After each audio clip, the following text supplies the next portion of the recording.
خبر شامل کریں، سمندری طوفان ایڈیلیا کیوبا میں تباہی مچانے کے بعد فلوریڈا کی طرف بڑھنے لگا ہے۔ آج 180 کلومیٹر فی گھنٹہ کی رفتار سے ہوائیں ساحل سے ٹکرانے کا امکان ہے۔ جارجیا اور جنوبی کیرولائنا میں لاکھوں باشندے متاثر ہو سکتے ہیں۔ خبر ایجنسی کے مطابق فلوریڈا کی 23 کاؤنٹیز میں انخلاء کے احکامات، درجنوں پناہ گاہیں کھول دی گئیں۔ فلوریڈا کے گورنر نے 40 کاؤنٹیوں کے لیے ہنگامی حالت کا اعلان کر دیا ہے۔ فیڈرل ایمرجنسی چیف کے مطابق نیشنل گارڈ کے 5,500 دستوں کو متحرک کر دیا گیا ہے۔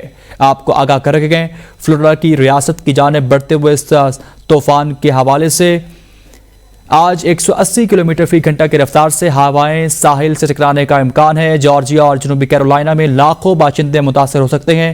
خبر ایجنسی کے مطابق فلوریڈا کی 23 کاؤنٹیز میں انخلاء کے احکامات جاری کر دیے گئے، جبکہ درجنوں پناہ گاہیں کھول دی گئی ہیں۔ فلوریڈا کے گورنر نے 40 کاؤنٹیز کے لیے ہنگامی حالت کا اعلان بھی کر دیا ہے۔ فیڈرل ایمرجنسی چیف کے مطابق نیشنل گارڈز کے 5,500 دستوں کو متحرک کر دیا گیا ہے۔